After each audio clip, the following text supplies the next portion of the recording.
ನಮ್ಮ ಈ ಎಕ್ಸ್ಪ್ಲೇನರ್ಗೆ ನಿಮ್ಗೆಲ್ಲರಿಗೂ ಸ್ವಾಗತ. ಇಸ್ರೇಲ್ ಮತ್ತು ಇರಾನ್ ನಡುವೆ ಯುದ್ಧ ನಡೀತಿದೆ. ಅರೆ ಅದೆಲ್ಲೋ ಸಾವಿರಾರು ಕಿಲೋಮೀಟರ್ ದೂರದಲ್ಲಲ್ವಾ, ನಮ್ಗ್ಯಾಕೆ ತಲೆನೋವು ಅಂತ ನೀವು ಅಂದ್ಕೊಂಡ್ರೆ ಅಲ್ಲೇ ನಾವು ತಪ್ಪು ಮಾಡ್ತಿರೋದು. ಯಾಕಂದ್ರೆ ಆ ಯುದ್ಧದ ಬಿಸಿ ನೇರವಾಗಿ ನಮ್ಮ ಮನೆ ಬಾಗಿಲಿಗೆ ತಟ್ಟುತ್ತೆ. ಅದು ಹೇಗೆ ಅಂತ ಇವತ್ತು ನೋಡೋಣ ಬನ್ನಿ. ಸರಿ, ಹಾಗಿದ್ರೆ ನೇರವಾಗಿ ವಿಷಯಕ್ಕೆ ಬಂದ್ಬಿಡೋಣ.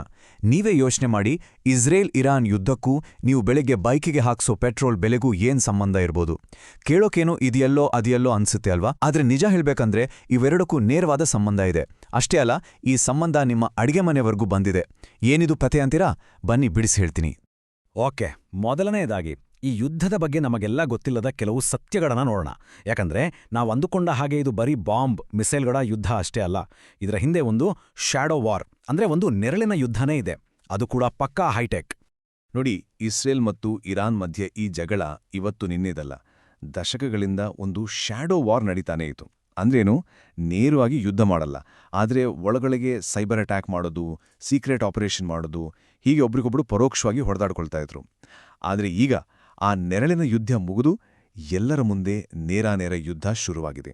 ಇಲ್ಲಿ ನೋಡಿ ಎಷ್ಟು ಅಡ್ವಾನ್ಸ್ ಆಗಿದ್ದಾರೆ ಅಂತ. ಆಪರೇಷನ್ ರೈಸಿಂಗ್ ಲಯನ್ ಅಂತ ಒಂದು ಕಾರ್ಯಾಚರಣೆ. ವರದಿಗಳ ಪ್ರಕಾರ ಇಸ್ರೇಲ್ ಆಕಾಶದಿಂದ ಬಾಂಬ್ ಹಾಕೋಕ್ಕೂ ಮುಂಚೆನೇ ಸೈಬರ್ ಅಟ್ಯಾಕ್ ಮಾಡಿ ಇರಾನ್ನ ಇಡೀ ರೇಡಾರ್ ಸಿಸ್ಟಮ್ನೇ ಡೌನ್ ಮಾಡಿಬಿಟ್ಟಿತ್ತು. ಅಂದ್ರೆ ಶತ್ರುಗಳ ಕಣ್ಣನ್ನೇ ಕಿತ್ತು ಹಾಕಿದ ಹಾಗೆ. ಇವತ್ತಿನ ಯುದ್ಧ ಅಂದ್ರೆ ಇದೇ ನೋಡಿ. ಇದು ಇನ್ನೂ ಇಂಟ್ರೆಸ್ಟಿಂಗ್. ಇರಾನ್ ಸಪೋರ್ಟ್ ಮಾಡೋ ಗ್ರೂಪ್ಗಳಿರ್ತಾವಲ್ಲ, ಅವರು ಮಾತಾಡಕ್ ಬಳಸ್ತಿದ್ದ ಪೇಜರ್, ವಾಕಿ ಟಾಕಿ ಇದನ್ನೆಲ್ಲ ಹ್ಯಾಕ್ ಮಾಡಿಬಿಟ್ಟಿದ್ದಾರೆ. ಹ್ಯಾಕ್ ಮಾಡಿ ಸುಮ್ಮನೆ ಆಗಲಿಲ್ಲ, ಅದನ್ನೇ ಟ್ರ್ಯಾಕಿಂಗ್ ಡಿವೈಸ್ ಆಗಿ ಬದಲಾಯಿಸಿ ಅವರು ಎಲ್ಲಿದ್ದಾರೆ ಅಂತ ಪತ್ತೆ ಹಚ್ಚಿ ಹೊಡೆದಿದ್ದಾರೆ.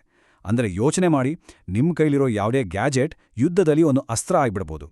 ಈ ಜಗಳ ಒಂದೇ ದಿನಕ್ಕೆ ಇಷ್ಟೊಂದು ದೊಡ್ಡದಾಗಿದ್ದಲ್ಲ. ಈ ಟೈಮ್ಲೈನ್ ನಾಡಿ ನಿಮ್ಗೆ ಅರ್ಥ ಆಗುತ್ತೆ. 2025ರ ಜೂನ್ನಲ್ಲಿ ಅಮೆರಿಕ ಇರಾನ್ನ ನ್ಯೂಕ್ಲಿಯರ್ ಪ್ಲಾಂಟ್ಗಳ ಮೇಲೆ ಏರ್ ಸ್ಟ್ರೈಕ್ ಮಾಡಿತ್ತು. ಅಲ್ಲಿಂದ ಶುರುವಾಗಿದ್ದು ಫೆಬ್ರವರಿ 28, 2026ಕ್ಕೆ ಬರುವಷ್ಟರಲ್ಲಿ ಅಟ್ಯಾಕ್ಗಳು ಕೇವಲ ಮಿಲಿಟರಿ ಬೇಸ್ಗಳಿಗೆ ಸೀಮಿತವಾಗಿರಲಿಲ್ಲ. ನೇರವಾಗಿ ಇರಾನ್ನ ಟಾಪ್ ರಾಜಕೀಯ ಲೀಡರ್ಗಳನ್ನೇ ಟಾರ್ಗೆಟ್ ಮಾಡಲಾಗಿತ್ತು. ಇದೆಲ್ಲ ಸೇರಿ ಇವತ್ತು ಪರಿಸ್ಥಿತಿ ಇಷ್ಟೊಂದು ಬಿಗಡಾಯಿಸಿದೆ. ಸರಿ, ಇದೆಲ್ಲ ಅಲ್ಲಿ ಆಗ್ತಿರೋ ಕತೆ. ಆದ್ರೆ ನಮಗೇನು, ಭಾರತಕ್ಕೂ ಇದಕ್ಕೂ ಏನು ಸಂಬಂಧ ಅಂತ ನೀವು ಕೇಳ್ತಿರಲ್ವಾ?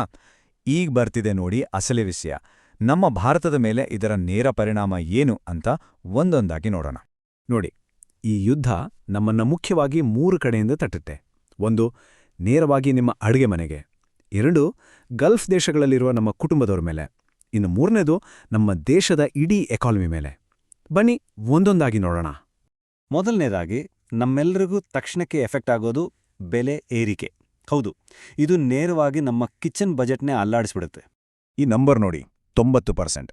ಅಂದ್ರೆ ನಮಗೆ ಬೇಕಾಗಿರೋ ಪೆಟ್ರೋಲ್, ಡೀಸೆಲ್ಗೆ ಬೇಕಾದ ಕಚ್ಚಾ ತೈಲ ಇದೆಯಲ್ಲ, ಅದರಲ್ಲಿ 90% ನಾವು ಹೊರಗಡೆನೇ ತರಿಸ್ಕೊಡೋದು. ಇಷ್ಟು ದೊಡ್ಡ ಪ್ರಮಾಣದಲ್ಲಿ ನಾವು ಬೇರೆ ದೇಶಗಳ ಮೇಲೆ ಡಿಪೆಂಡ್ ಆಗಿದ್ದೀವಿ.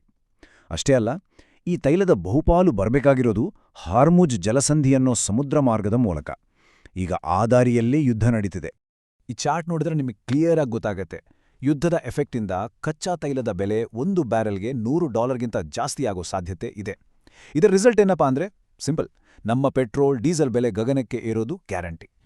ಕತೆ ಬರೀ ಪೆಟ್ರೋಲ್ ಡೀಸೆಲ್ಗೆ ನಿಲ್ಲಲ್ಲ. ನಮ್ಮ ಮನೆಗೆ ಬರೋ LPG ಸಿಲಿಂಡರ್ ಇದೆಯಲ್ಲ, ಅದರ ಮೇಲೂ ಇಫೆಕ್ಟ್. ಆಲ್ರೆಡಿ ಮುಂಬೈ, ಡೆಲ್ಲಿ, ಅಷ್ಟೇಗೆ ನಮ್ಮ ಬೆಂಗಳೂರಲ್ಲೇ ಸಿಲಿಂಡರ್ ಸಪ್ಲೈ ಲೇಟ್ ಆಗ್ತಿದೆ ಅಂತ ರಿಪೋರ್ಟ್ ಬರ್ತಿದೆ. ಯಾಕಂದ್ರೆ ನಮಗೆ ಬೇಕಾದ ಆಲ್ಮೋಸ್ಟ್ 100% LPG ನಾವು ಹೊರಗಡೆಯಿಂದಲೇ ತರಿಸೋದು. ಬರೀ ಫ್ಯೂಯಲ್ ಅಷ್ಟೇ ಅಲ್ಲ, ನಮ್ಮ ಊಟದ ತಟ್ಟೆಗೂ ಇದು ಬಂದು ತಟ್ಟುತ್ತೆ. ಯುದ್ಧದಿಂದ ಹಡಗುಗಳ ಓಡಾಡೋದು ಲೇಟ್ ಆಗ್ತಿರೋದ್ರಿಂದ ನಾವು ಹೊರಗಡೆಯಿಂದ ತರಿಸೋ ತೊಗರಿಬೇಳೆ, ಉದ್ದಿನಬೇಳೆ, ಈ ತರಹದ ದಿನಬಳಕೆ ವಸ್ತುಗಳ ಬೆಲೆ ಕೂಡ ಜಾಸ್ತಿ ಆಗಲಿದೆ. ಸರಿ, ದುಡ್ಡಿನ ವಿಚಾರ ಬಿಟ್ಟು ಈಗ ಜನರ ವಿಚಾರಕ್ಕೆ ಬರೋಣ. ಇದು ತುಂಬಾನೇ ಸೆನ್ಸಿಟಿವ್ ವಿಷಯ. ಗಲ್ಫ್ ದೇಶಗಳಲ್ಲಿರೋ ನಮ್ಮ ಲಕ್ಷಾಂತರ ಭಾರತೀಯರ ಸೇಫ್ಟಿ ಪ್ರಶ್ನೆ ಇದು. 90 ಲಕ್ಷ ಊಹಿಸೋಕೂ ಆಗಲ್ಲಲ್ವಾ?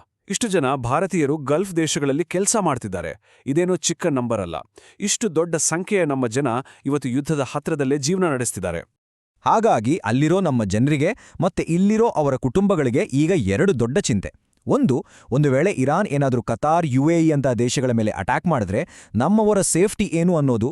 ಇನ್ನು 2ನೇ ಚಿಂತೆ, ಅಲ್ಲಿನ ಎಕಾನಮಿ ಹಾಳಾದ್ರೆ ಕೆಲ್ಸ ಕಳ್ಕೊಂಡು ವಾಪಸ್ ಬರ್ಬೇಕಾಗತ್ತಾ ಅನ್ನೋ ಭಯ. ಈಗ ವ್ಯಾಪಾರ, ಬಿಸ್ನೆಸ್ ಕಡೆ ಬರೋಣ. ನಮ್ಮ ದೇಶದ ಕೆಲವೊಂದು ದೊಡ್ಡ ಇಂಡಸ್ಟ್ರಿಗಳ ಮೇಲೆ ಈ ಯುದ್ಧ ಹೇಗೆ ಪೆಟ್ಕೊಡ್ತಿದೆ ಅಂತ ನೋಡೋಣ. ಉದಾಹರಣೆಗೆ ನಮ್ಮ ಬಾಸ್ಮತಿ ಅಕ್ಕಿ. ಇರಾನ್ ನಮ್ಮ ಬಾಸ್ಮತಿ ಅಕ್ಕಿಯ ಅತಿದೊಡ್ಡ ಗ್ರಾಹಕರಲ್ಲಿ ಒಂದು. ಸುಮಾರು $1.2 ಬಿಲಿಯನ್ ಬಿಸ್ನೆಸ್ ಇದು. ಈಗ ಯುದ್ಧದಿಂದಾಗಿ ಈ ಪೂರಾ ವ್ಯಾಪಾರವೇ ನಿಂತೋಗೋ ಅಪಾಯದಲ್ಲಿದೆ. ಇದರಿಂದ ನೇರವಾಗಿ ನಮ್ಮ ರೈತರಿಗೆ ಮತ್ತೆ ಎಕ್ಸ್ಪೋರ್ಟ್ ಮಾಡೋರಿಗೆ ದೊಡ್ಡ ಹೊಡೆತ ಬೀಳುತ್ತೆ. ಇನ್ನೊಂದು ಉದಾಹರಣೆ, ಸುರತ್ನ ಡೈಮಂಡ್ ಇಂಡಸ್ಟ್ರಿ. ಈ ಚಾರ್ಟ್ ನೋಡಿ. ಅವರಿಗೆ ಬೇಕಾದ ಕಚ್ಚಾ ವಜ್ರದಲ್ಲಿ ಸುಮಾರು 40%ನಷ್ಟು UAE ಮತ್ತೆ ಇಸ್ರೇಲ್ನಿಂದಾನೇ ಬರ್ತಿತ್ತು.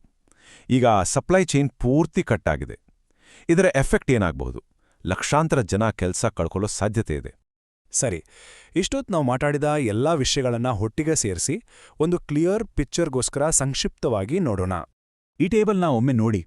ಎಲ್ಲವೂ ಸಿಂಪಲ್ ಆಗಿ ಅರ್ಥ ಆಗುತ್ತೆ. ಫ್ಯೂಯಲ್ ಅಂದ್ರೆ ಇಂಧನದ ಮೇಲೆ ಹೈ ಇಂಪ್ಯಾಕ್ಟ್ ಅಂದ್ರೆ ಕೆಂಪು ಬಣ್ಣದಲ್ಲಿದೆ. ಕಾರಣ, ನಾವು ಹೊರಗಡೆಯಿಂದ ತೋರಿಸೋದು ಜಾಸ್ತಿ. ಹಾಗೇನೆ ಫುಡ್ ಮತ್ತೆ ಎಕ್ಸ್ಪೋರ್ಟ್ ಮೇಲೆ ಮೀಡಿಯಂ ಇಂಪ್ಯಾಕ್ಟ್ ಇದೆ. ಆದರೆ ಅತಿ ಮುಖ್ಯವಾಗಿ ಎಂಪ್ಲಾಯ್ಮೆಂಟ್ ಅಂದ್ರೆ ಉದ್ಯೋಗದ ಮೇಲೆ ಮತ್ತೆ ಹೈ ಇಂಪ್ಯಾಕ್ಟ್ ಇದೆ.